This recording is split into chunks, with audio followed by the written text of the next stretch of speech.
noches, bienvenidos una vez más a estos seminarios. Hoy vamos a hablar sobre ciencia de datos. Hoy vamos a entender cómo la ciencia de datos, los modelos predictivos y las redes neuronales nos van a permitir nosotros mejorar la experiencia del usuario. Como podemos ver, esto no me cambia, estoy en otro lado.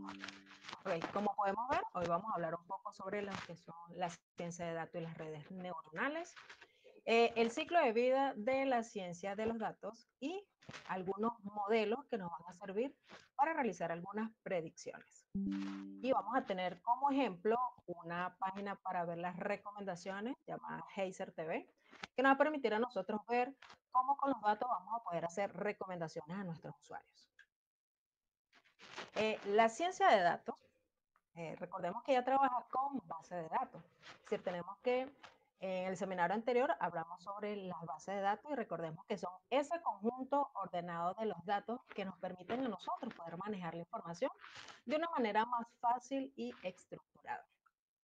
Las bases de datos nos permiten a nosotros poder guardar los datos de una manera persistente, nos permiten a nosotros gestionar los datos, es decir, podemos actualizarlos, podemos eliminarlos y podemos hasta consultar estos datos.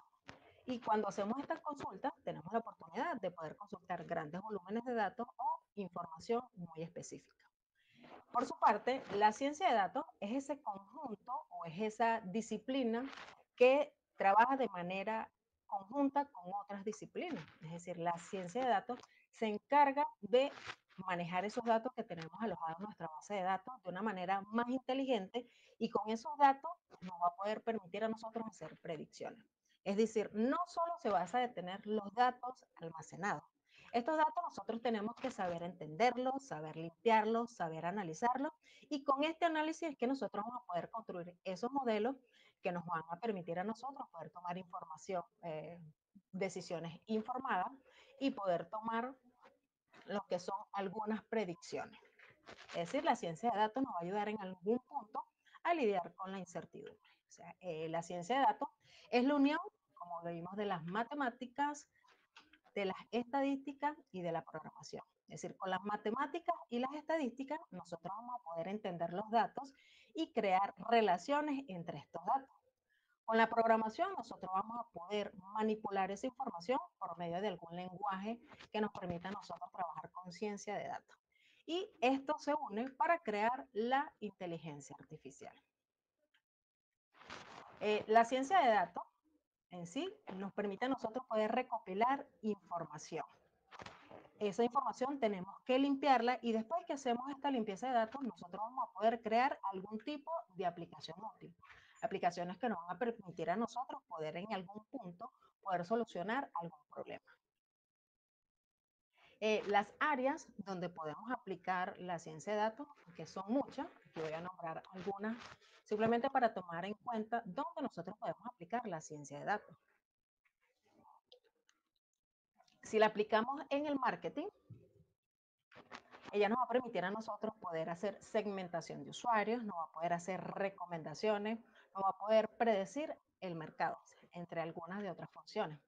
En la finanza, nosotros vamos a poder detectar algún tipo de fraude, vamos a poder ver cómo son las bolsas de valores y poder predecir sus valores y podemos también, en algunos puntos, poder hacer información con los datos que estamos trabajando.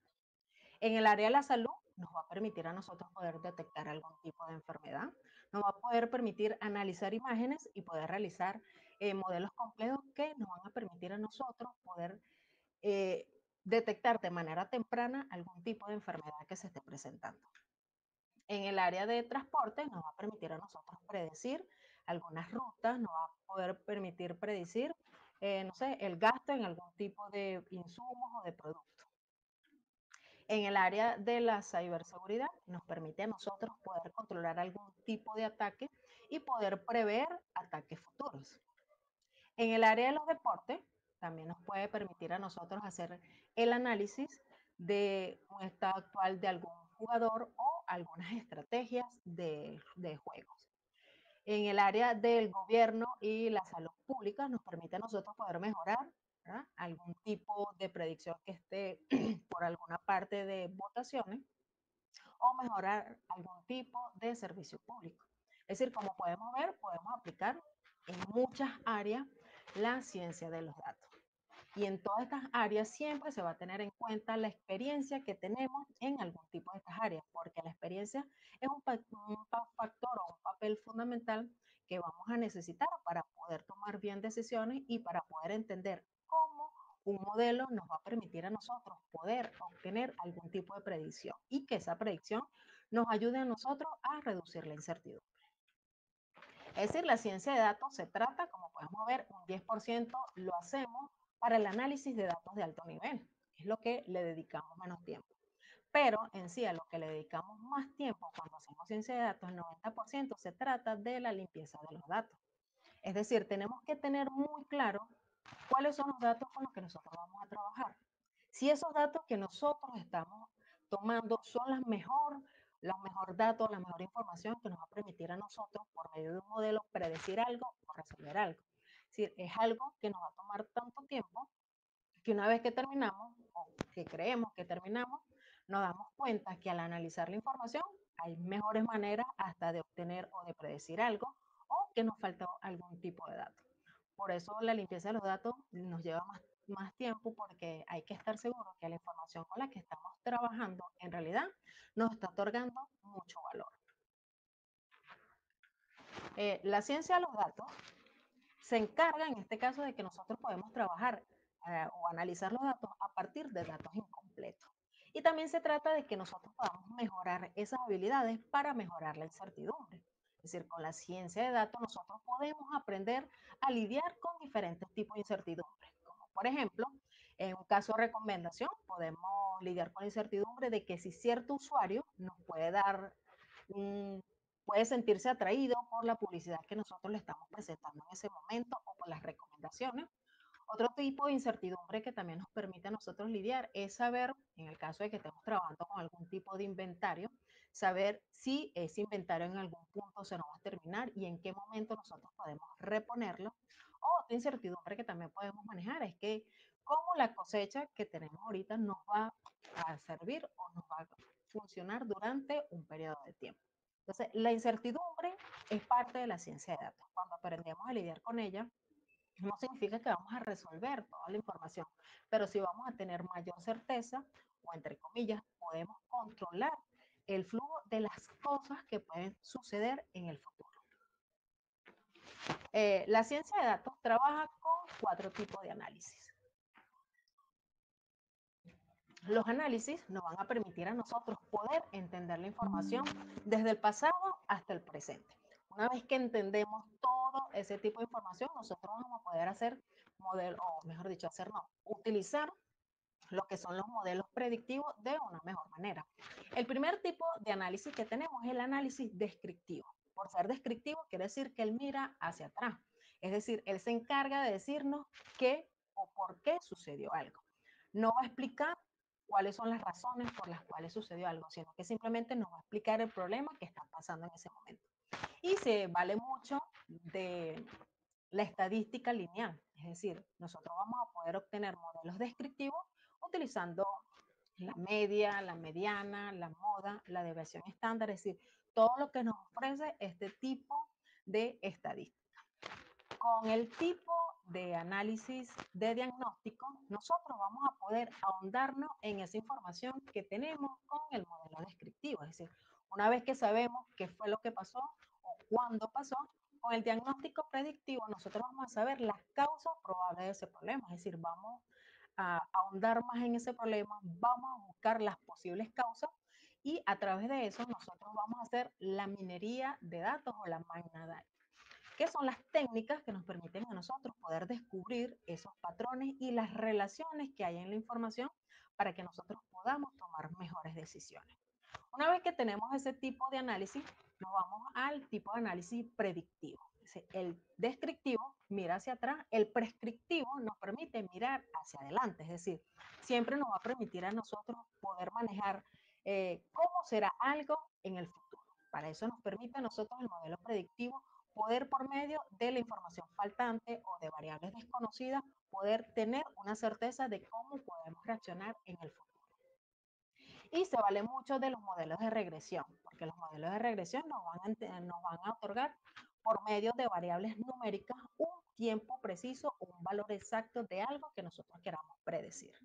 Como podemos ver aquí, se vale del modelo de regresión para predecir valores continuos o para predecir algún tipo numérico. Y como último tipo de análisis, tenemos el análisis prescriptivo. Este análisis prescriptivo es el que nos va a permitir a nosotros, valiéndose de todos estos tipos de análisis, tanto del descriptivo como del diagnóstico y del predictivo, al tener toda esta información, nos va a permitir a nosotros informarnos cuál es el mejor camino que vamos a tomar, cuáles son las mejores estrategias que nosotros vamos a poder aplicar para poder obtener un mejor resultado. Es decir, nos va a proveer el mejor camino o la mejor estrategia. Y utiliza el algoritmo de optimización. Este algoritmo siempre nos va a dar la mejor solución basándose en toda la información que tuvo. Es decir, con el modelo descriptivo entendemos el pasado. Con el modelo de diagnóstico entendemos cómo está sucediendo ese pasado y cómo nosotros podemos predecir ese futuro.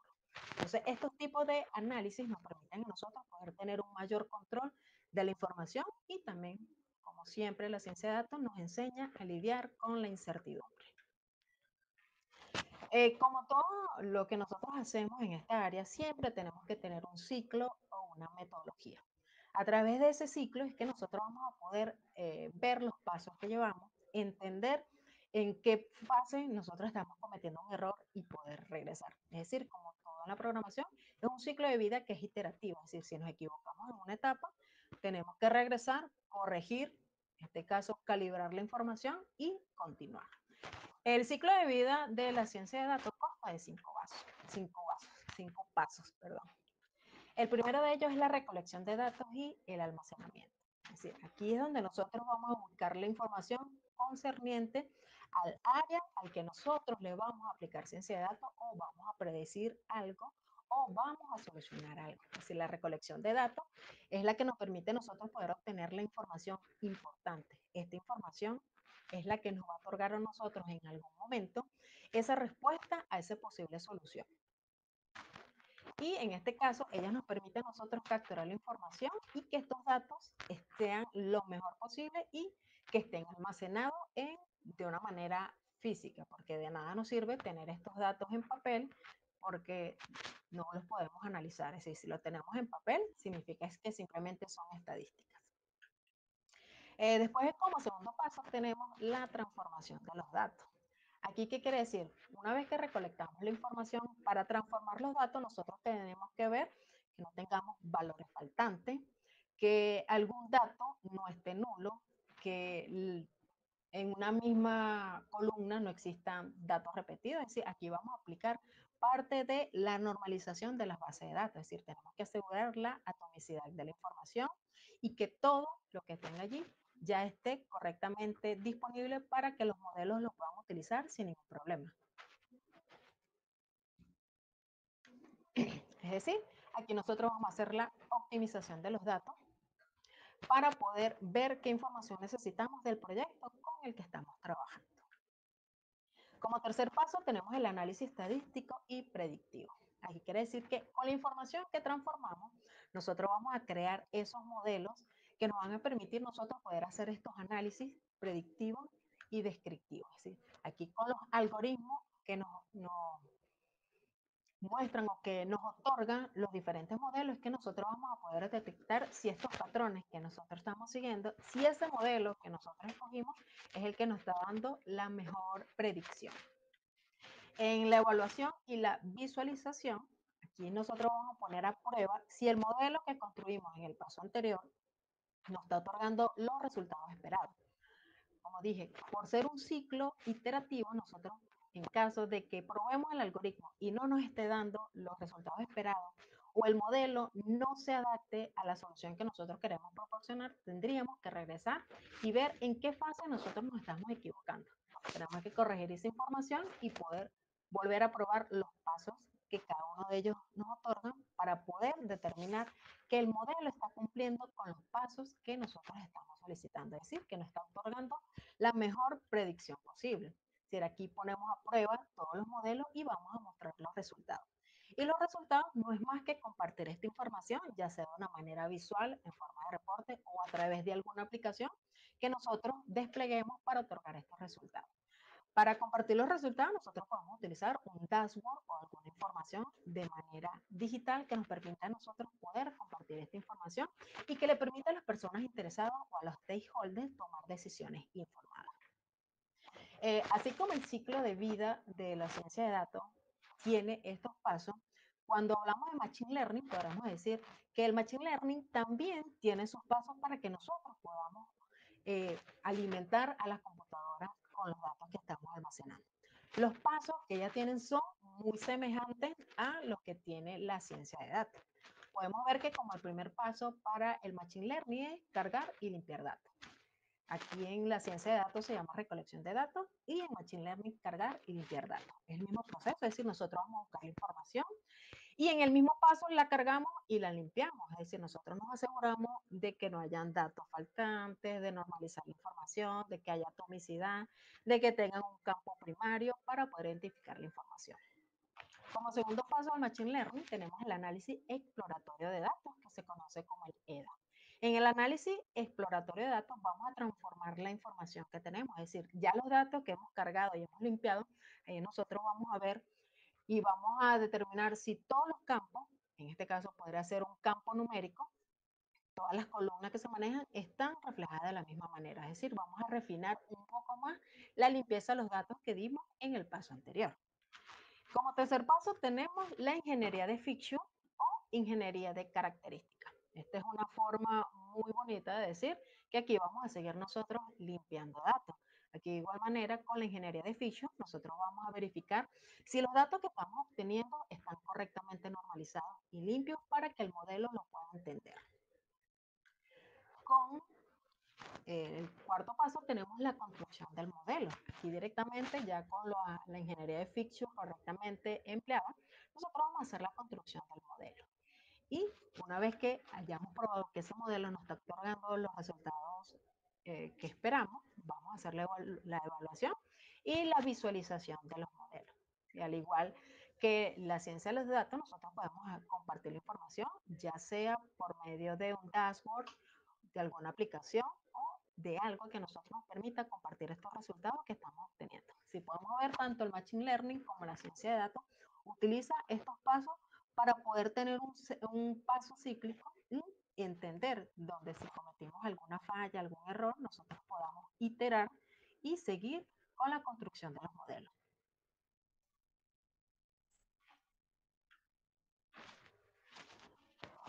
Las herramientas que se necesitan para trabajar con ciencia de datos son muchas, en realidad. De verdad que cada día en la programación me doy cuenta que mientras más creo que domino un área, descubro que menos la conozco, porque salen tantas librerías, tantas aplicaciones, que es difícil dominarlas todas. Pero las que se utilizan mayormente para la ciencia de datos, tenemos como el lenguaje principal de programación, es el Python, por ser un lenguaje fácil de entender, fácil de manejar, y también porque tiene muchas librerías que facilitan tanto la ciencia de datos como el machine learning. Pero también a veces está fácil de utilizar o fácil de declarar, o la sintaxis que tiene este lenguaje de programación, a veces también nos ayuda o nos permite a nosotros cometer muchos errores. Porque si en alguno de esos casos nosotros estamos transcribiendo un código y no nos damos cuenta de las indentaciones que estamos dando, tenemos un espacio de más, todo nos falla y a veces no tenemos la manera correcta de saber dónde es que estamos fallando. Y a veces tanta facilidad a veces también genera un poco de problema. Pero es un lenguaje muy popular, por no decir que es el rey de la ciencia de datos. Como otro lenguaje que tenemos para manejar estadísticas y ciencia de datos, tenemos R, que es un lenguaje que se utiliza más a nivel académico. Según la información que establece, según Star Overflow, el 3% de las personas o de los programadores están utilizando R y son personas que provienen de la vida académica, es decir, ya en la parte, digamos que de empresa o en la parte empresarial no es muy común utilizar R por el simple hecho de que a veces no es muy bueno, así que o las librerías que tiene para la ciencia de datos no son tan buenas como las que otorga Python. Excel, aunque tenemos estos grandes lenguajes y Excel nos brinda una librería como Pandas para la limpieza de los datos. Excel no lo podemos dejar de un lado porque también nos permite a nosotros poder análisis de datos, poder hacer la limpieza de datos, siempre y cuando el set de datos no sea muy grande. Cuando necesitamos hacer transformación de datos muy rápido, es recomendable utilizar Excel. Y no importa en qué área estemos, siempre Excel va a estar presente para la limpieza de los datos. Para lo que es la visualización o presentación de tableros, tenemos como Power BI y Tableau, que son estas dos herramientas que nos permiten crear tableros o dashboard de una manera interactiva. Aunque Python también tiene su biblioteca, que es Matplotlib, que nos permite a nosotros también hacer tableros interactivos o Seaborn. Estas herramientas también se utilizan mucho para hacer la presentación de una manera visual de los datos. Y como el lenguaje que nos permite a nosotros poder manipular la información de la base de datos, tenemos el SQL que nos permite a nosotros poder obtener y trabajar con el procesamiento de los datos que tenemos alojados en nuestra base de datos. Como pueden ver en este momento, la presentación se va a basar en un sistema de recomendación de una aplicación que se llama Heiser TV. Cualquier parecido con la realidad es pura coincidencia. Heiser TV es una plataforma de streaming que se encarga de entregar películas y series a los usuarios que tienen escrito en su plataforma. El problema que tenemos ahorita es que, ¿cómo puede Heiser TV sugerir películas relevantes a sus usuarios y permitir que con estas sugerencias las personas tengan más tiempo de visualización y con esto poder mejorar la satisfacción del cliente? Mi objetivo es desarrollar un sistema de recomendación personalizado. Es decir, y con esto podemos ofrecer a cada usuario según su historial de visualizaciones, según su gusto, nosotros vamos a poder mejorar su experiencia y otorgarle mayor información. Para esto tenemos que ver los pasos que vimos anteriormente para ciencia de datos. Como primer paso es la recolección de datos. Aquí es la formulación del problema o el entendimiento del negocio. Es decir, entender exactamente cómo funciona el problema es algo muy importante en cualquier parte que nosotros estemos aplicando la ciencia de datos. Es decir, la experticia que nosotros tengamos en algún punto es el que nosotros nos va a permitir determinar qué modelo nos va a permitir hacer a nosotros hacer mejores predicciones. Si no tenemos esa experiencia, vamos a decir que los datos que estamos tomando o el análisis de la solución del problema no va a ser tan efectivo. En este punto, el problema que queremos analizar, como le dijimos anteriormente, es las recomendaciones, o sea, hacer que esas personas tengan más tiempo de visualización en nuestra plataforma. Y para esto vamos a hacer tipos de recomendaciones. O sea, ¿qué tipo de recomendaciones podemos hacer? Vamos a comenzar con una que vamos a recomendarles películas solamente. Aunque es una plataforma que tiene serie de otro tipo de servicios, simplemente vamos a recomendar películas. ¿A quién le vamos a recomendar? Bueno, a esas personas que están logueados, están registrados en nuestro sistema. ¿Y en qué nos vamos a basar para hacer esas recomendaciones? Bueno, nos vamos a basar en el historial que tenga esa persona en nuestro sistema. Es decir, el historial va a ser aquellas películas que ya ha visto y le ha dado algún tipo de calificación.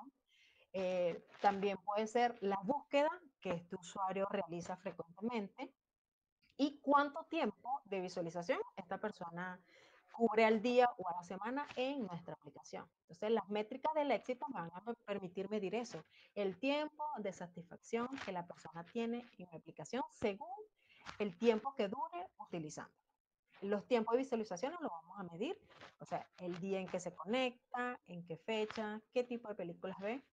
La tasa de clic nos va a permitir a nosotros ver si las recomendaciones que nosotros le estamos proporcionando a esta persona le permite escoger algún tipo de película. Es decir, si las películas que nosotros le estamos mostrando y le estamos recomendando, a esta persona se siente tentada y le da clic. La diversidad de recomendaciones, aquí vamos a ver con la diversidad de recomendaciones si le vamos a recomendar películas que sean solamente del año. Por ejemplo, las que estén publicadas solamente desde enero hasta febrero, películas muy nuevas, o películas viejas, pero que tengan algún tipo de relación con el historial que tenemos de esta persona, que no son tan nuevas, pero que en algún punto le puede, o sea, a esta persona favorecer o le pueden gustar. Y también nos va a permitir a nosotros ver si tenemos nuevas suscripciones y si esas nuevas suscripciones nos permiten a nosotros ver la retención del usuario. Si esos usuarios nuevos que se están uniendo a la plataforma, en realidad se sienten identificados con la información que nosotros les estamos compartiendo. Un ejemplo de la hipótesis, es decir, si aplicamos esto primero, con esta visualización que tenemos y con el entendimiento del negocio, podríamos decir que cumpliendo estos tipos de recomendaciones que vamos a recomendar y estudiando bien el historial que tienen estas personas, nosotros podemos prever o crear una hipótesis que dice que al recomendar películas basadas en el historial de visualizaciones y las similitudes entre películas, podemos aumentar el tiempo que los usuarios pasan en Geyser TV en un 15%. Es una hipótesis. Esto más adelante, por medio de los modelos estadísticos, podemos ver qué tan cerca o qué no nos va a permitir nosotros esta hipótesis descubrir por medio de los modelos. Como segundo paso, tenemos la adquisición y la recopilación de los datos. Es decir, para nosotros poder tener esta información, en algún punto nosotros tenemos que almacenar los datos del usuario cada vez que él se loguea, cada vez que inicia sesión, cada vez que hace una búsqueda, el tiempo de retención. Entonces, por esto, nuestros datos de interacción del usuario son importantísimos. Es decir, es la vida que nos va a permitir a nosotros poder controlar este sistema y determinar qué tan efectivo es. Entonces, con los datos de interacción del usuario, ¿qué vamos a hacer? El historial de visualizaciones. ¿Qué películas ha visto el usuario? Y vamos a almacenar su ID de usuario, su ID de película, la fecha, tanto la hora, el inicio y la finalización. Y si esta película le resultó interesante y la vio completa. También vamos a ver las calificaciones explícitas, es decir, según el sistema que nosotros tengamos de calificaciones, podemos darle una calificación de me gusta o no me gusta, o podemos hacer unas calificaciones numéricas, es decir, entre 1 y el 5 y va a tener ese rango, donde 1 es muy mala y 5 es una película muy buena. El clic de impresiones, o sea, qué películas se mostraron al usuario y en cuál de ellas él hizo clic. Por las búsquedas, vamos a ver cuáles son los términos de búsqueda que el usuario utiliza con frecuencia. Vamos a añadir a la lista de deseos, es decir, si alguna de estas películas que nosotros le recomendamos, el usuario la almacenó para verlo en algún otro momento en su lista de deseos. También tenemos que almacenar la metadata de la película, es decir, toda esta información que nos va a otorgar algún tipo de información, es decir, como la sinopsis de la película, si tiene algún dato curioso, dónde se filmó, cuáles son los actores, si ganaron algún tipo de nominación, entre esas cosas. Y también tenemos que guardar la información como el título, el año en que lanzaron esta película, el tipo de género que tiene y los directores. Una vez que tengamos esta información, nos aseguramos de que los datos no tienen información faltante, de que no se duplica la información. Es decir, si algún usuario no le dio a la misma película 2 veces me gusta o le dio en una oportunidad le dio me gusta y en otra le dio no me gusta, tenemos que verificar que la atomicidad de los datos se cumpla y que todo tenga un campo principal que nos permita a nosotros poder rastrear esta información a lo largo del tiempo. Aquí con la preparación de los datos, la limpieza y el procesamiento, entonces verificamos que no haya manejo de datos nulos, duplicados, la normalización y el escalado, la ingeniería de características, recuerden, en la ingeniería de feature, vamos a desglosar actores por director. Esto quiere decir que si en algún campo, por ejemplo, donde dice actor, también está el nombre del director, recuerden que tenemos que separarlo para cumplir la atomicidad de la información. La matriz de interacción son esta información que nos va a permitir a nosotros un par clave, ¿verdad? Es decir, película y usuario. ¿Qué interacción tuvo un usuario con X película y qué puntuación le dio? Y el recuento de iteraciones, es decir, si esa persona, las películas que le hemos recomendado, la ha visto más de una vez o no. Entonces allí vamos a ver la interacción sobre qué ciclo ese usuario constantemente se mueve para nosotros poder y predecir este tipo de recomendaciones. Como cuarto paso tenemos el análisis exploratorio de datos, el EDA. Aquí vamos a entender esos patrones. Con esta información que ya tenemos que entender los datos y la relación que existe entre todos estos datos para no solo predecir a un usuario, sino que también poder hacer recomendaciones a futuros usuarios. Es decir, a usuarios que se están iniciando por primera vez y no tenemos un historial de la información que él tiene. Al no tener un historial, nosotros tenemos que ver qué películas tienen más visualizaciones, qué cantidad de películas tienen más me gusta, y eso vamos a tratar de recomendarle a esas personas nuevas para nosotros poder crear esa interacción en nuestra plataforma y crear eso que queremos, más retención y que el usuario se sienta cómodo con la información. El cuarto paso tendríamos, perdón, 5, modelado filtrado colaborativo basado en usuario en IIT. Es decir, el filtrado colaborativo que nos permite, bueno, como lo acabo de contar ahorita, es decir, buscar la información de un usuario y ver qué tanto se parece a otro usuario para poder nosotros recomendar una película que ese usuario en ningún momento ha buscado.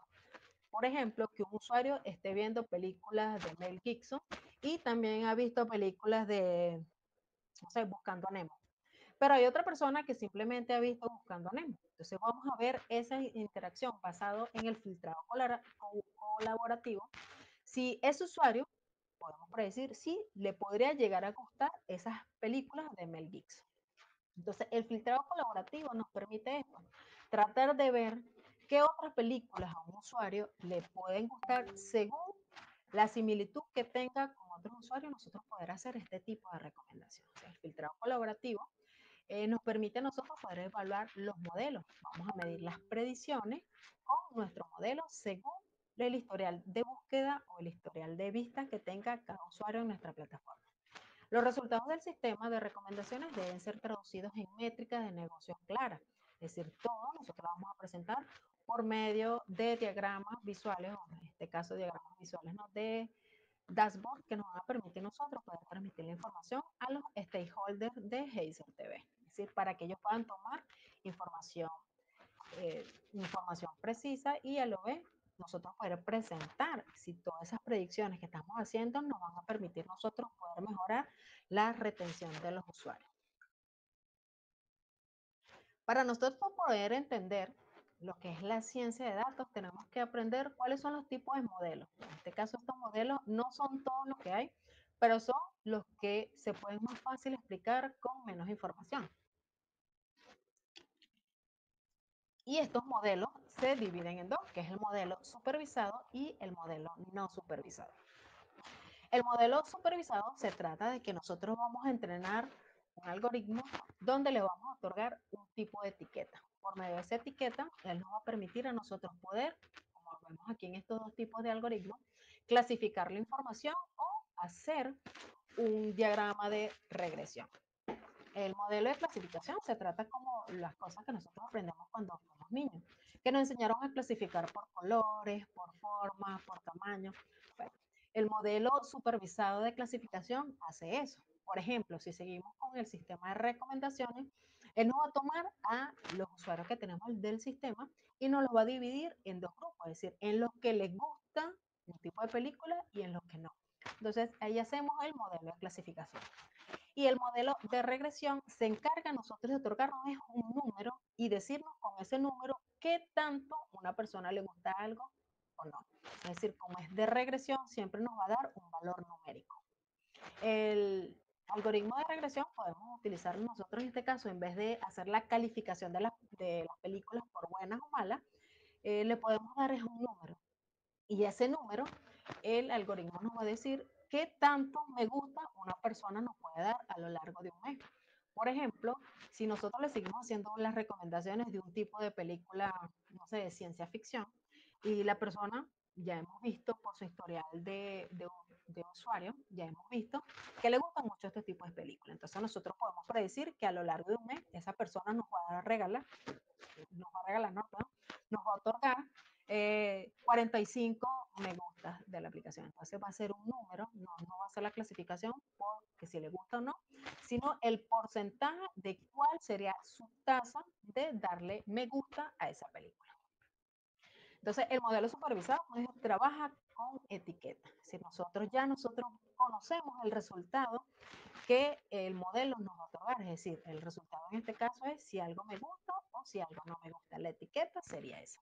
Y los modelos no supervisados no trabajan con etiquetas.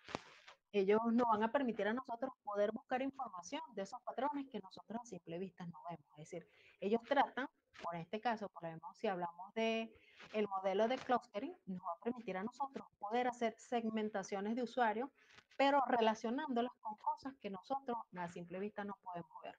Por ejemplo, que estemos viendo una película y nosotros no notamos en el país en que se filmó. Pero resulta que hay una persona que le gustan puros las películas que se filmaron en determinado país y hay otra que también está, pero nosotros a simple vista no lo vimos. Aunque es un ejemplo muy sencillo, pero digamos que este modelo se encarga de eso, de hacernos la segmentación y ver esas coincidencias que nosotros no consideramos importantes, pero que en algún punto nos dicen que nos pueden otorgar a nosotros información y que de alguna manera nosotros podemos hacer recomendaciones. Igual con la reducción de dimensiones, nos permite a nosotros poder mejorar o reducir la cantidad de variables que nosotros vamos a evaluar y las podemos nosotros clasificar según un conjunto de datos que nosotros queramos predecir y que no entendemos cómo funciona.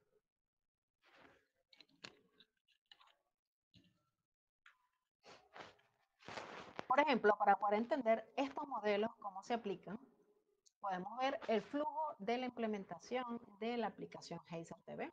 Es decir, un usuario abre la aplicación. La aplicación Geyser TV envía una solicitud al servicio de recomendación y le dice a ese servicio de recomendación que el usuario tal necesita recomendaciones basadas en su historial. El servicio de recomendación, que es un modelo SBD, que lo vamos a ver más adelante, nos va a consultar la información de la base de datos para obtener ese historial de las visualizaciones que tiene ese usuario en nuestra plataforma. Va a identificar todas las películas del catálogo del usuario y sobre todo esas películas que él no ha visto y que nosotros, por ese historial que ya tenemos, le vamos a presentar confiando en que a esa persona le van a gustar esas recomendaciones que nosotros le estamos dando. El modelo SBD nos permite a nosotros predecir por las calificaciones que esa persona le ha dado anteriormente a la película, que determinada película que nosotros le estamos recomendando puede, digamos que tenemos una alta probabilidad de que les guste. Y nos va a permitir ordenar esas películas de mayor a menor, es decir, por aquellas películas que tengan mayor calificación a las que tengan menor calificación. La aplicación Geyser TV va a consultar la base de datos o puede ser que la tengamos almacenada en un caché para agilizar la información y nos va a mostrar el título, la imagen y toda la metadata concerniente a esa película. Y la aplicación va a mostrar bellamente en nuestra hermosa interfaz, perdón, interfaz todas las películas que le estamos recomendando y que confiamos que el usuario también le van a gustar.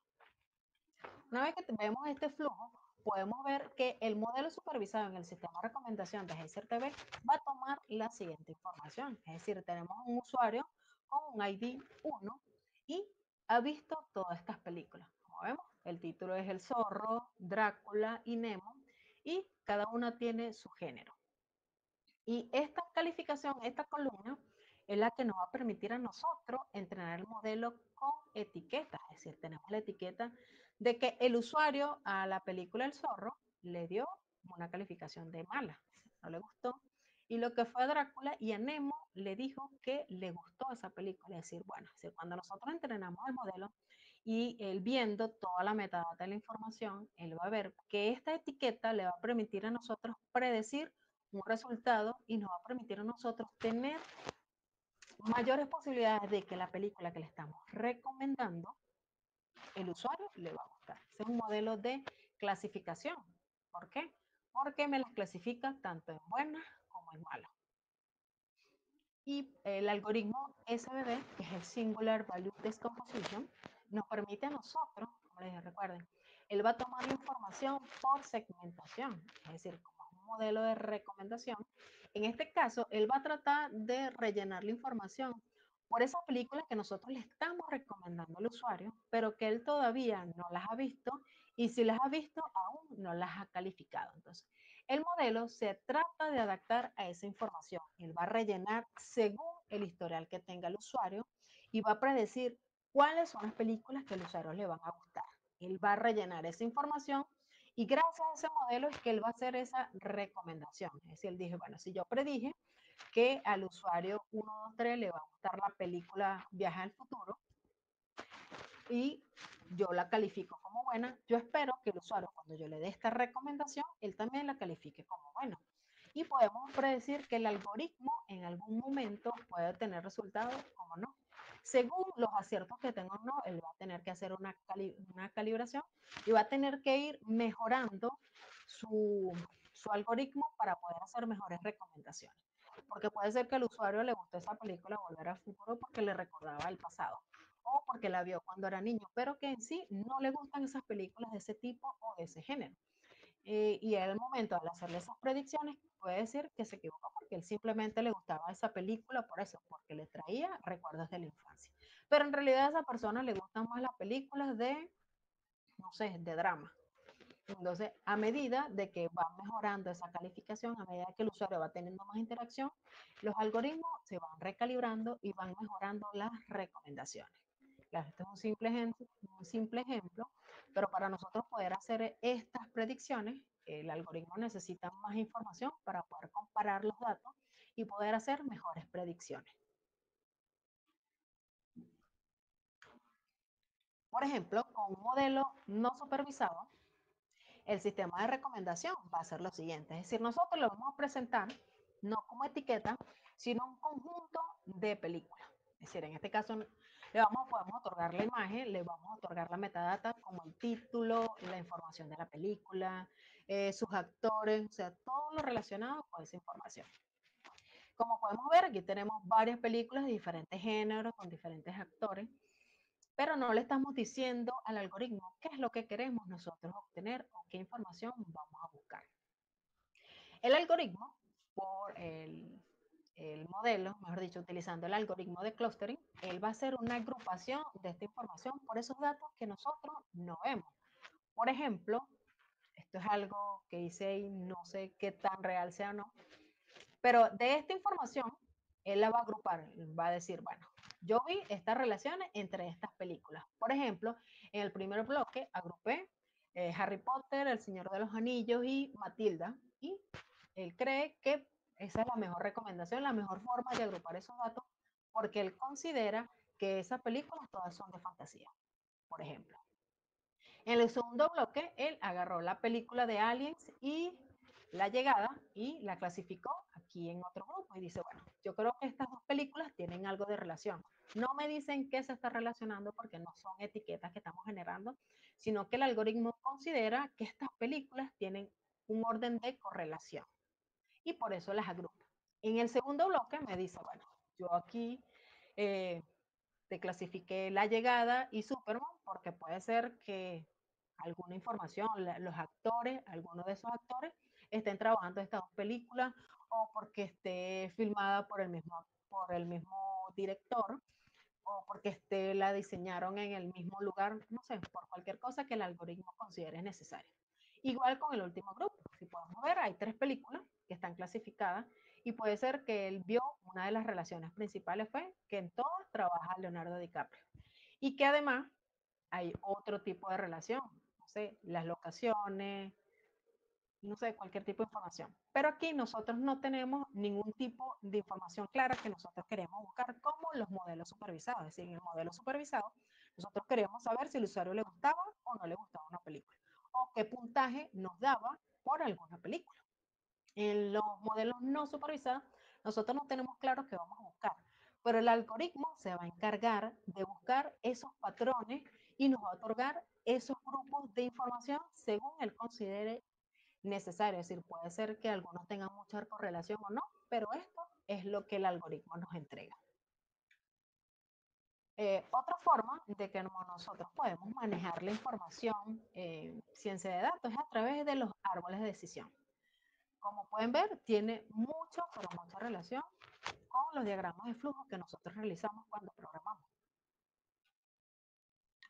Como pueden ver, comienza con un nodo raíz que nos indica dónde va a iniciar nuestro árbol. Vas teniendo sus ramas y cada rama va a generar unas hojas o unos nodos internos. Y cada nodo interno se va a ir separando según la respuesta que él considere importante realizar.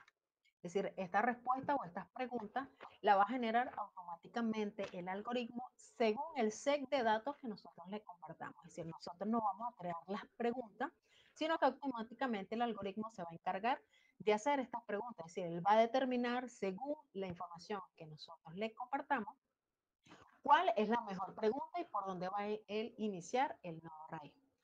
Aquí en este caso nosotros tenemos que saber que los árboles tienen variables iterativas, es decir, por cada nodo interno siempre van a haber más nodos o nodos hojas. Y en caso de que nosotros tengamos que modificar algún tipo de información, nosotros tenemos que recalibrar o ajustar otra vez los árboles y generarlo. Es decir, este ciclo se va a generar o se va a crear tantas veces como nosotros demos ajuste o consideremos que sea necesario. Los árboles de decisión por sí solos no se emplean.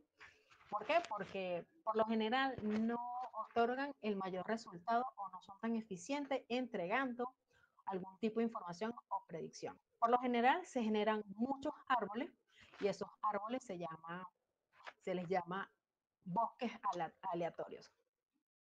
Ay, me quedé sin voz. Y con los bosques aleatorios vamos a obtener mayores predicciones. Como podemos ver en este ejemplo, eh, este nodo raíz comienza haciendo una pregunta, que ¿te gustan las películas? Pero resulta que yo le dije que no.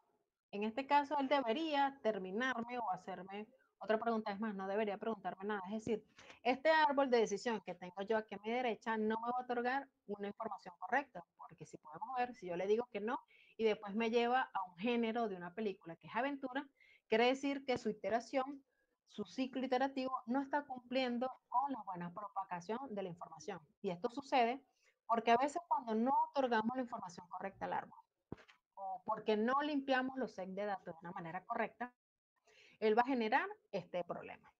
Mientras que por otro lado, si decimos que si nos gustan las películas, me pregunta que si es de acción y le digo que sí, y me dice que me presenta una película que de John Wick y me va a seguir haciendo películas.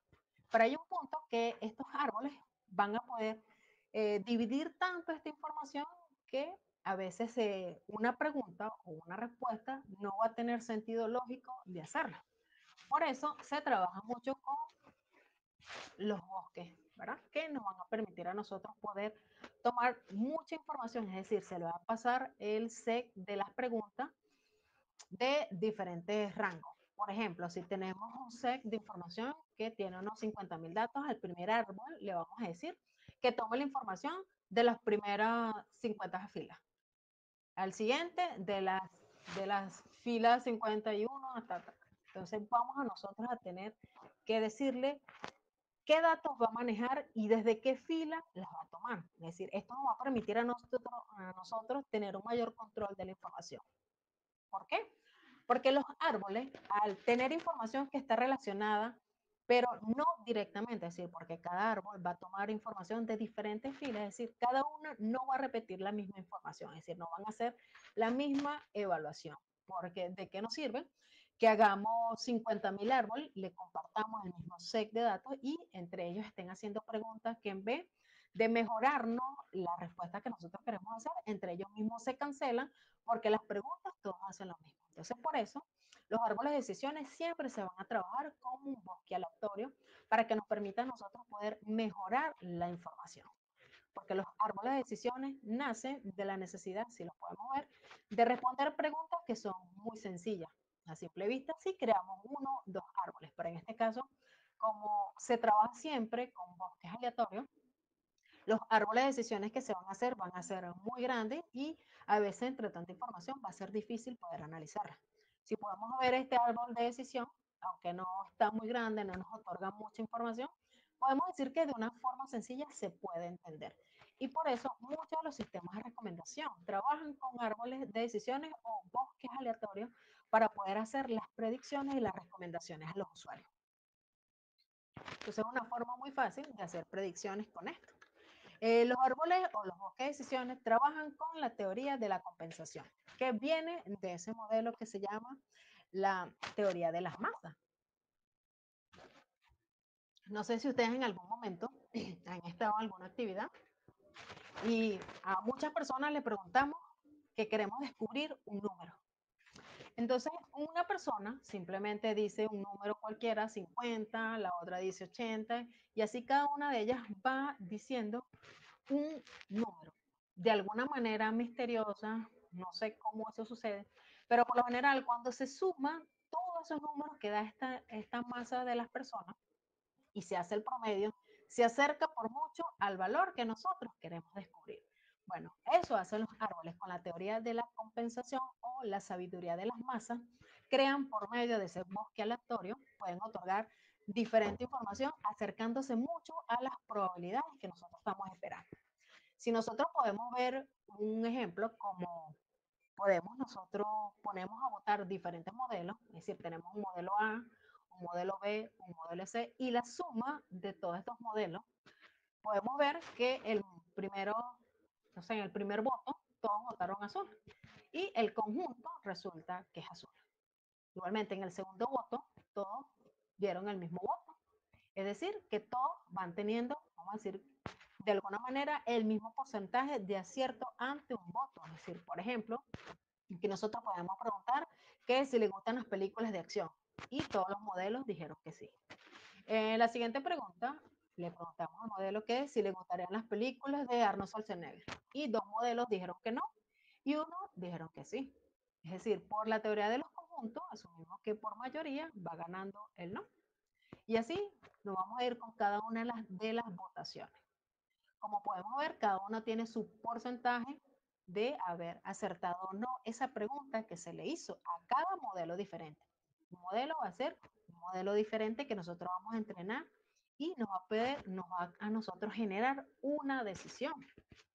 Esta información, como podemos ver, nos genera un porcentaje, aunque el modelo C no aportó el mayor de los resultados, no fue tan efectivo como el modelo A y el B, el conjunto, es decir, que nos otorga un mayor resultado, es decir, aunque fue mínimo ese resultado en comparación con los dos modelos, ese 60% también aportó al conjunto, es decir, que la probabilidad de poder acertar este valor es mayor por la teoría de la compensación o la sabiduría de las masas. Y en cómo se puede trabajar con diferentes modelos, eso en ciencia de datos se le llama los modelos de ensamble, algo así, o ensemble model, es decir, una traducción específica del ensemble en español no consigue, pero podría decir que es como poder unir diferentes tipos de modelos para obtener una diferente, o mejor dicho, una mejor predicción en un resultado.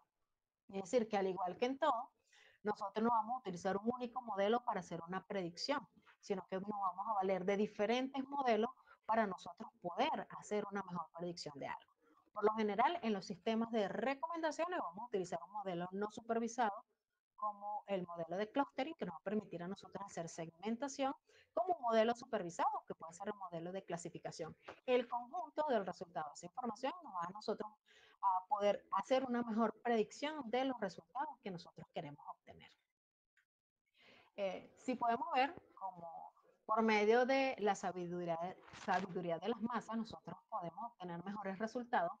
Las redes neuronales nacen de esa inteligencia que tenemos los seres humanos para nosotros poder predecir y ver patrones. Claro, no lo podemos ver a gran medida o a gran escala como lo hace una computadora, pero tenemos esa capacidad de que tenemos muchas neuronas y cada una de ellas nos ayuda a nosotros a realizar tareas en niveles diferentes.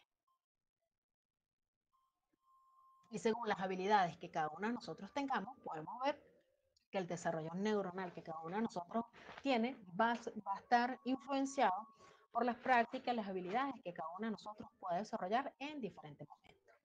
Como podemos ver, las redes neuronales se asemejan mucho a cómo funciona nuestro cerebro. Es decir, en este caso, las redes neuronales están compuestas por capas y dentro de la capa vamos a encontrar las neuronas. Según las teorías que hemos investigado, vamos a decir así que mucha gente aún no se pone de acuerdo, pero según se comienza a hablar de las redes neuronales a partir de los años de 1950. Pero muchas personas, muchos investigadores, dicen que Alan Turing en los años 1940 le estaba haciendo propuestas para mostrar cómo eran las redes neuronales o cómo él podía demostrar cómo funcionaba el cerebro en esa época. Pero al verse con la limitante de no tener unas computadoras que tuvieran ese poder de cómputo para poder demostrarlo y tampoco al tener información que le permitiera demostrarlo, vamos a decir que en ese momento esa teoría quedó en el olvido y en los años 1950 se volvió a retomar esa idea. Pero no es sino hasta los años 2000 cuando empezamos a mejorar nuestros procesadores y se vuelve a retomar esta idea de las redes neuronales. Entonces aquí se fueron mejorando los datos, porque ya los tenemos almacenados de una forma digital, y como esos datos se fueron transformando y fueron creciendo, dieron lugar a la Big Data. Y gracias a la Big Data es que se puede alimentar y se pueden mejorar y entrenar las redes neuronales por medio del Machine Learning y del Deep Learning. Y en la actualidad, cada día se están creando mejores algoritmos que nos permiten hacer mejores predicciones y mejores recomendaciones.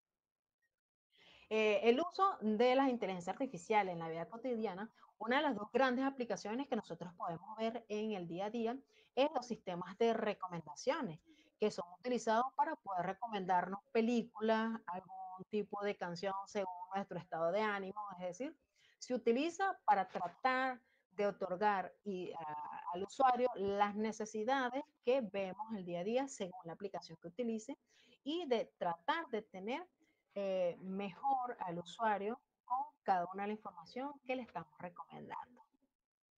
Y en la otra gran parte donde se utiliza es el reconocimiento de imágenes, como podemos ver. Para el área de la seguridad, ella permite hacer reconocimiento facial con las redes convolucionales que permite hacer la detección de patrones faciales para poder predecir o ver las características que tiene una persona.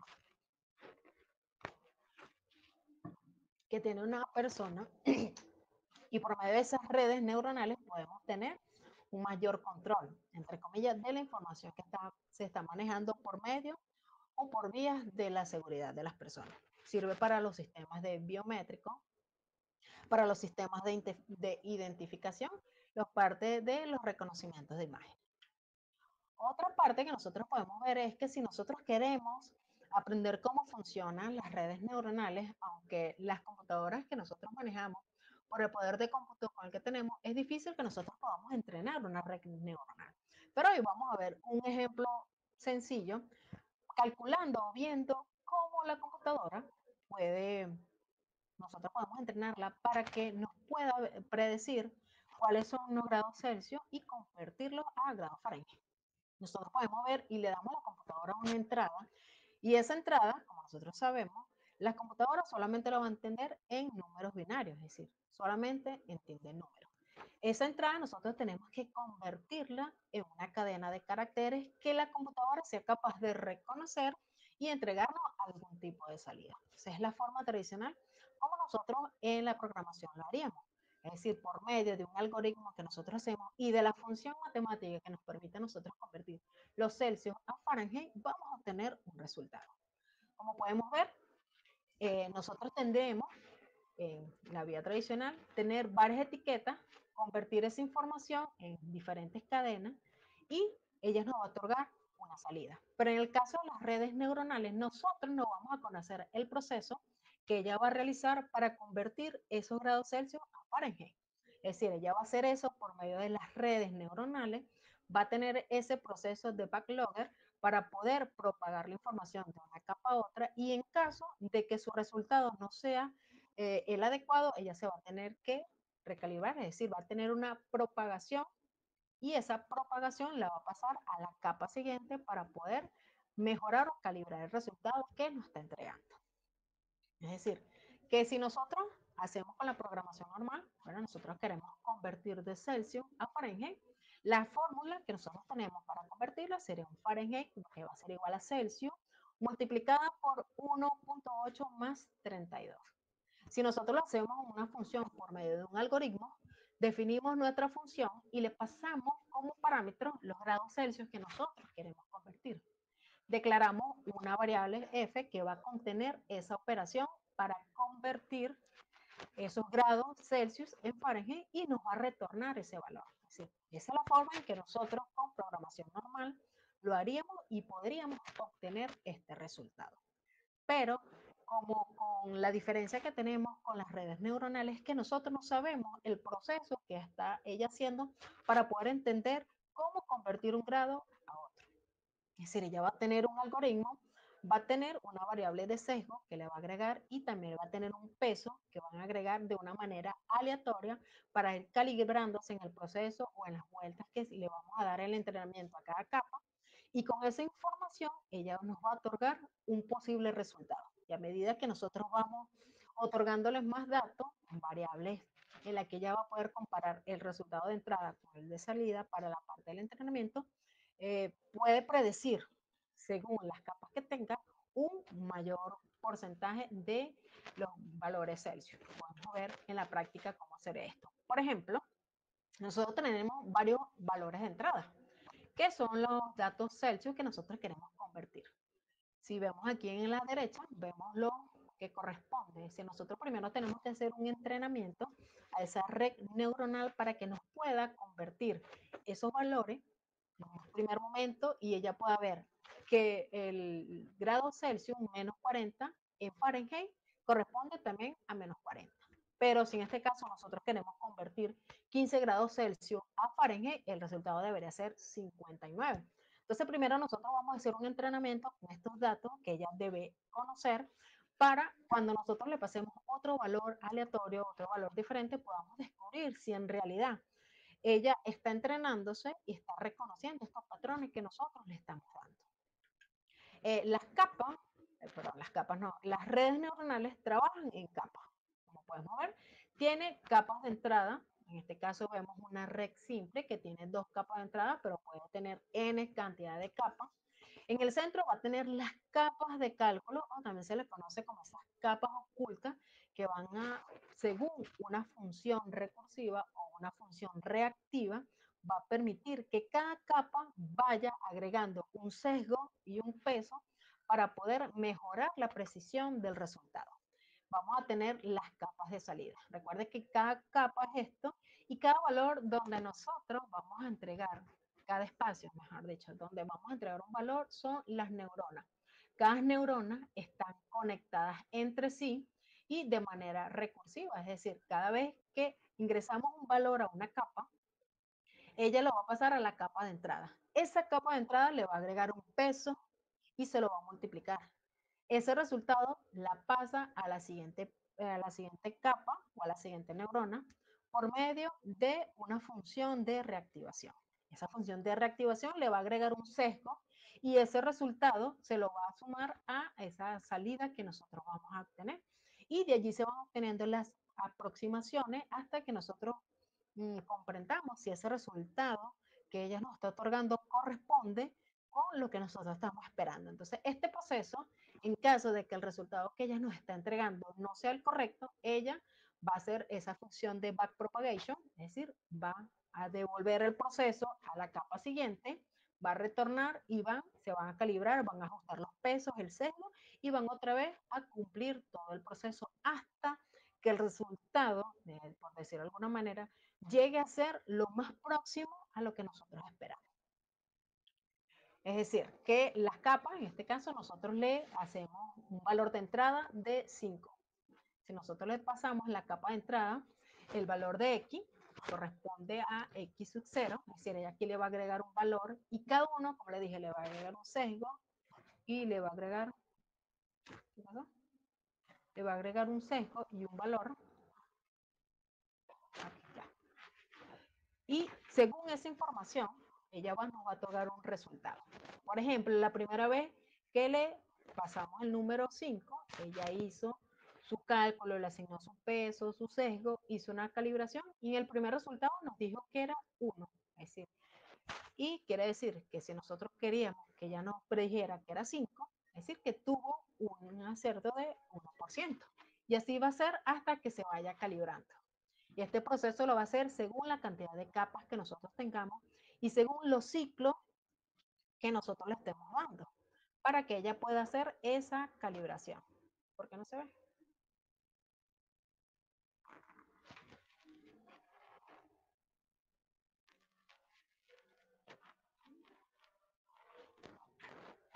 Okay, hasta que ella pueda hacer esta calibración.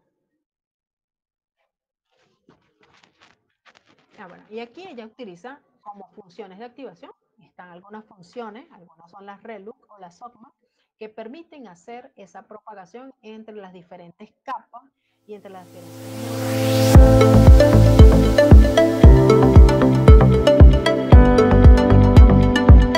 los grados Celsius, y nosotros le agregamos un valor de 15 y ella aleatoriamente le va a agregar un peso de 1.8. Ese 15 lo vamos a multiplicar al 1.8 y va a ser igual a 27. Ese 27 se lo vamos a sumar a este sesgo y el sesgo da 31.5. Si vemos aquí que el valor de 15 corresponde en grados Fahrenheit a 59, quiere decir que su valor de predicción no es tan preciso porque en realidad debería ser más próximo, por lo menos a 50, para decir que el entrenamiento ha sido efectivo. En este caso, ya una vez que nosotros le pasamos los valores de entrada y los valores de salida, podemos decir que ya nuestro modelo está entrenado y puede otorgarnos valores más precisos de la información.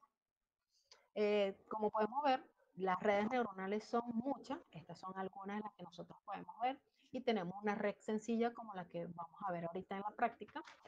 Tenemos redes convolucionales, que son las redes que permiten para el reconocimiento de imágenes, redes recurrentes, generadores de adversarios, y todas ellas por lo general se utilizan para entrenar el deep learning, es decir, el aprendizaje profundo. Las redes neuronales, como podemos ver, van a requerir datos enormes, es decir, si nosotros vamos a hacer un modelo de entrenamiento con unos datos sencillos o pequeños datos, vamos a decir que los parámetros de precisión que ella nos va a dar para poder calcular alguna respuesta no va a ser tan exacto como si tuviera mucha información para ya poder analizar y comparar, porque en ese proceso de backpropagation es donde ella va aprendiendo la sabiduría de las masas y se va calibrando para otorgar mejor organización en los datos. En el caso de que no tenga mucha información, quiere decir que las capas no van a funcionar de una manera correcta.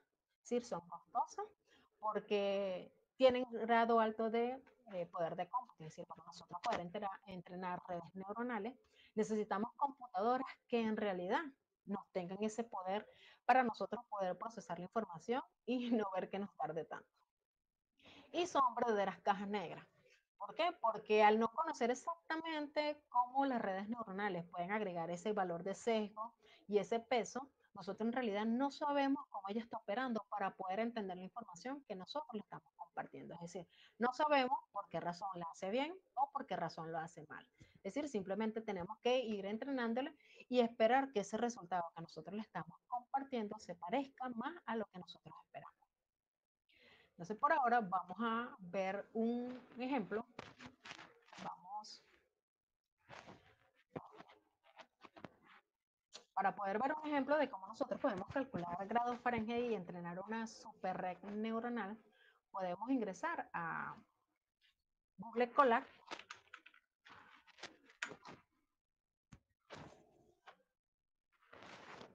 Les puedo compartir dónde está el mío, para que podamos ver cómo nosotros podemos entrenar un modelo. Claro, en este caso, como les digo, como vamos a trabajar con una sola capa, la precisión que nos va a otorgar el resultado no va a ser tan exacta, pero vamos a ver cómo a medida de que se le va mejorando el sesgo para ella poder reconocer estos patrones, vamos a poder ver que la precisión que va a tener se va a acercar casi que a los grados Fahrenheit que nosotros vamos a tener.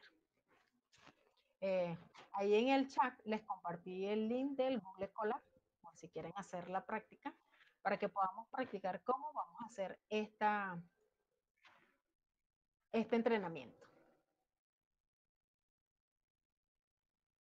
Y a medida que vamos haciendo el entrenamiento, yo les voy explicando, o sea, no vamos a escribir el código tal cual, pero les voy a compartir el código y ustedes lo van colocando en el Google Colab para que vamos probando. Voy a compartir la pantalla de el Colab.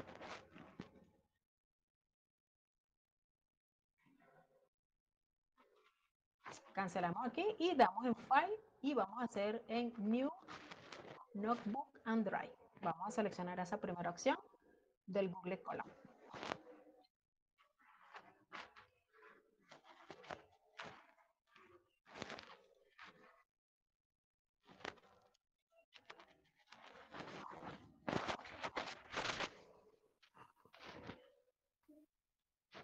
Ok, entonces se nos va a abrir esta pestaña del Google Colab. Como pueden ver, a los que no han podido van a ingresar aquí donde dice File y van a seleccionar New Notebook on Drive y seleccionan ese cuaderno. Una vez que estemos en el cuaderno, lo primero que vamos a hacer, como todo lenguaje de programación, vamos a importar las librerías que nos van a permitir a nosotros poder trabajar con este modelo y ver cómo van a funcionar las capas. Una vez que colocamos esta información en esa parte del código, le damos esta flechita que tenemos aquí para que él vaya ejecutando e importando las librerías.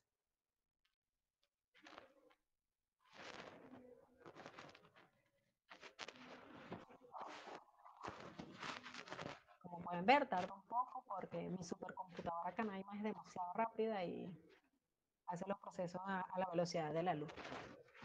Bien, si podemos ver aquí la respuesta que nos da, como yo mandé imprimir librerías importadas correctamente, me dice que ya las librerías se importaron. Para colocar los otros códigos, simplemente nos vamos a dar aquí donde dice Code y vamos a pegar la siguiente información. Nosotros ahora vamos a crear el conjunto, es decir, le vamos a pasar esos valores para que ella pueda reconocer. O sea, primero la vamos a entrenar, le vamos a pasar los valores de entrada y cuáles son los posibles valores de salida para que ella pueda entender en qué momento va a ser esta comparación y este entrenamiento. Lo dejo aquí en el chat.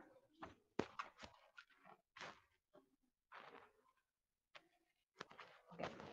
Entonces, esa lo vamos a colocar en la siguiente línea. Si podemos ver la información, aquí está comentada para que podamos entenderlo. Y dice grados Celsius de entrada, X. Es decir, la variable se llama Celsius underscore Q igual a np.array. np, que es la librería NumPy, NumPy, que nos va a permitir a nosotros poder trabajar con arreglos de números. Como podemos ver, nosotros le estamos pasando un arreglo para que ella pueda trabajar. Y van a ser de tipo float, es decir, van a ser flotante para que el modelo pueda tener mejor la información y nos pueda otorgar resultados más precisos. Una vez que colocamos esa información, tenemos, bueno, el Celsius, los Fahrenheit, es decir, menos 40 grados Celsius corresponden a menos 40 grados Fahrenheit. Menos 10 grados Celsius corresponden a 14 grados Fahrenheit.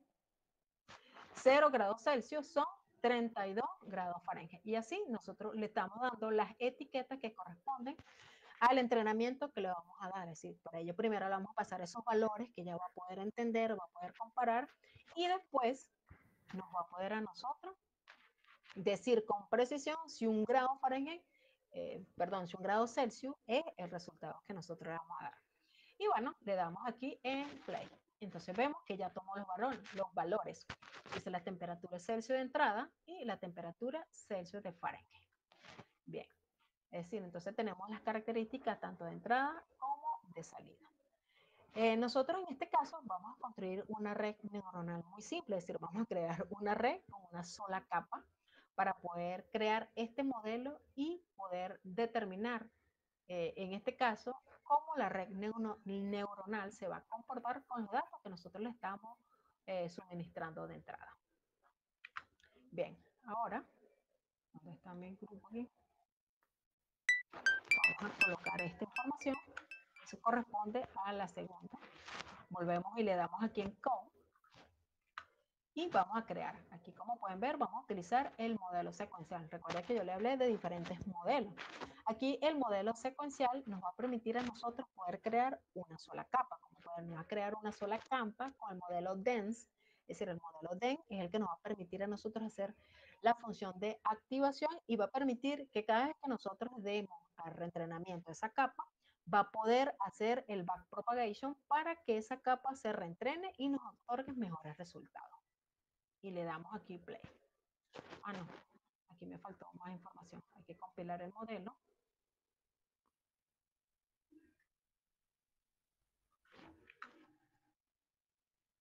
No es este, me faltó información a ese, el segundo.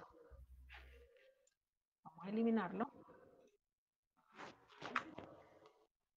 Entonces aquí él va a compilar el modelo y vamos a utilizar el optimizador Adam. Es decir, el optimizador Adam es un algoritmo que nos va a permitir a nosotros poder predecir con mayor precisión los números de tipo flotante. Y con el loose mean square error me va a decir que esta función me va a permitir que es una función lineal, o sea, una función de regresión, y que siempre va a trabajar con valores numéricos. Le damos en play y vemos que aquí ya nos crea el modelo secuencial. Es más, le coloca un nombre secuencial-1. Nos dice las capas que tenemos, el layer, dense 1, y los valores que vamos a recibir de salida. Una vez que tenemos esos valores, nosotros ahora deberíamos ver que, bueno, se me olvidó explicar que en la parte del dense, le dije dense unique 1 y shape input 1. Vamos a ver aquí. Este dense unique me significa que es una capa. Eso dice que es un arreglo de una capa y que solamente nos va a evaluar un valor cada vez que nosotros le pasemos la información. Es decir, para yo poder calcular los datos Celsius, como tengo una sola capa, solamente puedo calcular un valor a la vez. Es decir, no le puedo pasar un arreglo y esperar que ella me dé un resultado porque simplemente estoy creando una neurona. Después viene, después de eso, nosotros en este caso, el DENS, como he dicho, como equivale a una neurona, es decir, ella nos va a crear o es equivalente a una función simple, una función de regresión simple, ¿sí? Es decir, ella va a aprender con una relación de una forma más simple según los datos que nosotros le estemos otorgando. Entonces, ahora nosotros vamos a ajustar el sesgo y se me olvidó, el sesgo y el peso que esta variable asigna de una manera aleatoria para que nos pueda nosotros predecir. Es decir, en este caso, nosotros vamos a hacer el entrenamiento de la red neuronal. Vamos a colocar aquí. Con este código, nosotros creamos el entrenamiento. Vamos a Code y le damos Start. Según esta información, dice que se está entrenando la red neuronal. Es decir, aquí, si podemos ver el history, utiliza el model fit. Es decir, el model fit, que es ese modelo que a nosotros nos va a permitir poder hacer esta conversión de los números. En el Epoch 500, es decir, son las épocas, o sea, ellas lo llaman como época, este Epoch 500, como ese proceso que va a hacer, él se va por cada número, él va a repetir este proceso unas 500 veces para hacer el entrenamiento, es decir, va a comparar esos primeros datos que nosotros les dimos, es decir, va a comparar y va a aprender que menos 40 grados Celsius corresponde a menos 40 grados Fahrenheit. Entonces hace esa vuelta por cada una de ellas. ¿Sí?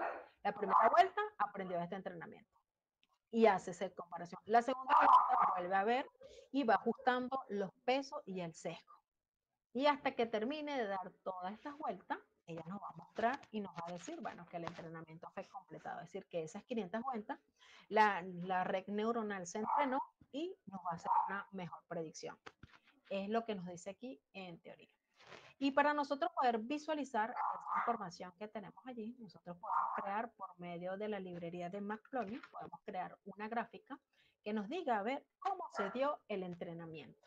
Y por medio de una gráfica ya nos va a decir si hubo alguna pérdida durante este entrenamiento, cuántas épocas, en cuál de las épocas ya la red neuronal no aprendió más. Entonces podemos ver aquí y como según esta gráfica, podemos ver aquí que ya en la época 200 fue decayendo y, entre comillas, según la información que nos otorga, en la época 300, de las pérdidas que tuvo, aquí, según los picos más altos, ella no aprendió más, sino que con esas 500 vueltas, entre comillas, fue más bien muchas vueltas que ella hizo para poder obtener este entrenamiento. Entonces, como los epoch, que le dijimos que eran 500, que son las épocas que vaya a dar, necesitamos más épocas para nosotros poder entender o entrenar, mejor dicho, esta red neuronal, entre comillas. Ya, bueno, y otra cosa importante, nosotros aquí le dijimos que además del verbo, le colocamos del epoch, perdón, el verbo for. Es decir, que en todas las vueltas que ella hizo, ella nos iba arrojando valores del entrenamiento. Entonces, como nosotros no queríamos ver esos resultados, por eso la declaré en false. Porque si no, este libro se me iba a llenar mucho con esa información y vamos a perder más tiempo en esa basura que ya no iba a mostrar que en ver exactamente el proceso del entrenamiento que ella está haciendo. Entonces, una vez que podemos hacer eso, podemos, entre comillas, ya con ese entrenamiento que le hicimos, ver o hacer una predicción. Es decir, la predicción nos va a ver qué resultado se aproxima más a eso que estamos dando. Por ejemplo, con este código nosotros vamos a hacer esa predicción. Y bueno, para la predicción que vamos a hacer, bueno, estamos haciendo una predicción y vamos a ver, nosotros según el modelo que tenemos, 100 grados Celsius, según la array que les pasamos aquí, dijimos que 100 grados Celsius corresponde a 100 no, aquí. No tengo 100 grados Celsius. Ahorita lo comparamos con Google a ver qué me dice. Entonces tenemos que aquí la predicción para 100 grados Celsius. Decimos que 100 grados Celsius es el valor de entrada y le estoy diciendo que quiero saber cuántos grados Celsius corresponden a los grados Fahrenheit. Y le digo que Fahrenheit predict, esta es una variable, y lo voy a utilizar con el modelo predict celsius.input, es decir, me va a tomar el valor que yo le estoy pasando con esta variable. Voy a imprimir 100 grados Celsius son la predicción de la red, es decir, vamos a ver el resultado que me va a dar o la predicción que me va a dar la red neuronal con el entrenamiento que yo le acabo de dar. Y estos grados Celsius es la realidad, o sea, aquí vamos a utilizar la función que nosotros utilizaríamos cuando programamos. Una vez que hacemos esto, ¿qué pasa con la pantalla? Ok, ya apareció. Ok, le damos aquí y entrenamos el modelo. Como pueden ver, entrenamos, hacemos la predicción. Según la red neuronal me dice que 100 grados Celsius son 20.76 grados Fahrenheit. Pero si vemos la fórmula que corresponde a la realidad, es decir, si aplicamos la fórmula correctamente, 100 grados Celsius corresponden a 212 grados Fahrenheit. Es decir, que está fallando por mucho, porque la predicción que ya me está diciendo es de 20.76.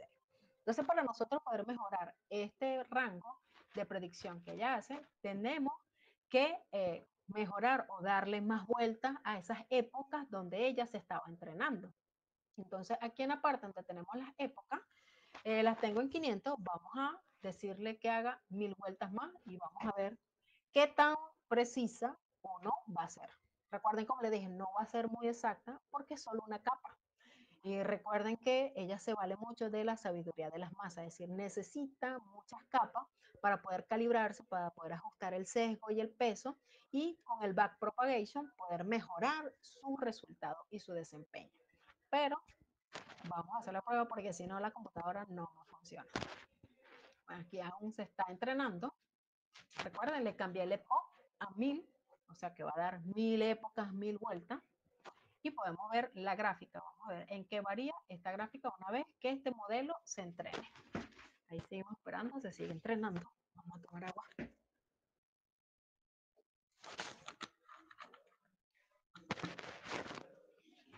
Ok, según esto ya fue entrenamiento completado. Vamos a ver aquí qué pérdidas tuvo. Como podemos ver, ahora el gráfico tiene una media curva, es decir, que las pérdidas fueron aproximadamente como en la vuelta 800, entre comillas, aquí ella dejó de aprender. Y vamos otra vez a hacer la predicción. A ver, en el resultado anterior, ella predijo que 100 grados Celsius eran 20.76 grados Fahrenheit. Vamos a ver qué predicción nos da en este momento. Mire, ya con esto se acercó un poco más, es decir, ya cuando le dimos o le mejoramos ese momento, le dimos más tiempo para aprender, ella predice que 100 grados Celsius son 101.16 grados Fahrenheit, mientras que en realidad los 100 grados Celsius corresponden a 200.12, es decir, que si mejoramos o aumentamos más esa época, puede ser que ella nos otorgue un mayor resultado. En este caso, se acercó bastante, vamos a ponerlo unas 2000, a ver qué hace con el entrenamiento de 2000, si es capaz de acercarse más a ese resultado. Recuerden que aquí uno puede agregar más capas, otras capas ocultas, y mientras más capas tenga, el mayor de certeza que ella va a tener va a ser mejor, es decir, va a poder hacer una mejor predicción. Imagínense, esto es solo una capa y tarda. ¿Cómo será si tiene 5 capas, 8 capas? No, no, no, demasiado. Se muere mi computadora. ¿Sí hicieron el ejemplo? ¿Sí hicieron la prueba? ¿O todos se durmieron? Sí, aquí vamos. Faltó un Vamos. pedazo. ¿Cuál faltó? A mí me dio Ah, error en, ya te digo, en el de crear un modelo. O sea, mandaste mensaje, pero no se copió la parte que decía model.compile, optimizer add y esa parte no se lo copió completo. no te lo digo. Bueno, vamos a... Ya Exactamente. importaste la librería, Christopher. ¿Ah? Nos pasó igual a todos. Eh, Sí, es que creo que en alguna parte no les compartí el código. No, o Mire, sea, aquí todavía... sí lo compartiste, pero creo que es el Meet que tiene un límite de caracteres. Entonces se Ah, cortó. si Mira, quiere, este mensaje llegó hasta aquí. ujú, pon esa parte del bueno, código. vamos. Si quieres, Compilar el modelo y no salió la parte del código. sí. Ah, bueno. Bueno, ya aquí hizo las 2000 vueltas, los 2000 ciclos que tiene, y vamos a ver qué tan preciso ahorita es la predicción. Según esto, mire, se acercó un poquito más con 200 épocas. Según las épocas que dio, me dice que 100 grados Celsius corresponden a 193.87 grados Fahrenheit. Es decir, que se acercó bastante a la realidad, es decir, 212 que corresponden a los grados Fahrenheit. Es decir, que no creo que si le doy, porque según la pérdida que tiene, no creo que vaya a aprender más, porque aquí veo que tiene más pérdida ya con 2000, pero no sé, vamos a darle 3000 vueltas. Mientras tanto compartimos el código. A ver si con eso se entrena la red neuronal. Entonces vamos a compartir otra vez el código. A ver dónde fue que nos quedamos aquí.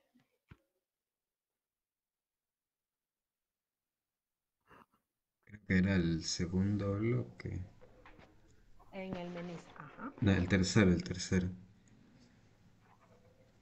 que es un poquito más largo, ¿verdad? Ajá. Es- Donde es donde vas a crear el modelo secuencial, Cristo. Ajá, correcto. Exacto, sí. sí, eso es Ok, correcto. entonces, Creo que si se le quitan es, los... esa es la Copia. primera parte. Ah, mira, esa es la primera parte del modelo secuencial. Ajá, eso No le está. vas a Ajá. dar play todavía. Esa es la Dale. primera parte y después viene la otra. El compilado es lo que nos Y después mm, viene esta parte. Esa sí es toda la parte del modelo secuencial, el paso Ah, 3. ahora sí. Vamos a copiar. modelo secuencial. Esto todavía se sigue entrenando. Ah, listo, ya me funcionó. Ahora sí.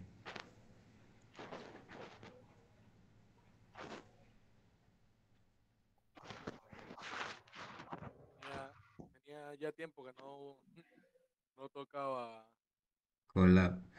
Colapse. Sí, yo también. No, eso es muy bueno para practicar cuando uno no tiene computadora con muchos recursos. Hola. Sí, sí. Tanto que- ¿Cuánto estará dando ahorita de recursos? La última vez que lo usé te daban, creo que 16 gigas o más. deben de estar Esto dando se, más. esto se mantiene porque para las prácticas que utilizan no necesitan. Sí, yo creo Ah, que debe tener sí. más. Mira, dan 12 gigas de, bueno, 12.7 de RAM y 100 gigas de almacenamiento. ¿Viste? La Aquí profe te lo da. Yamin se quedó, ¿dónde te quedaste?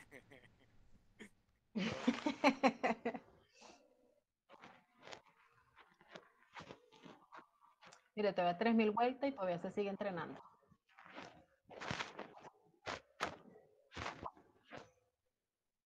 En el principio. O sea, corriste los modelos y te dijo true. Te mostró el chulito verde. Ah, bueno. Nada. Bueno, aquí ya se terminó de entrenar con 3000 momentos. Con 3000 momentos, no, con 3000 épocas. Y vamos a ver si aquí predice ahora mejor. Ahora con 3000, si podemos ver, se acercó un poco más al resultado. Es decir, ahora dice que 100 grados Celsius corresponden a 208.5 grados Fahrenheit y los 100 grados Celsius corresponden a 200.12. Quiere decir que se acercó o se Se aproximó acercó un un poquito poco más. más. Sí, pero ya veo que, si se dieron cuenta, el cambio que hizo no fue tanto.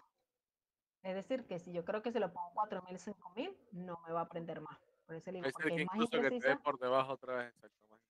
Sí, me va a dar por debajo por eso, porque tenemos una sola capa.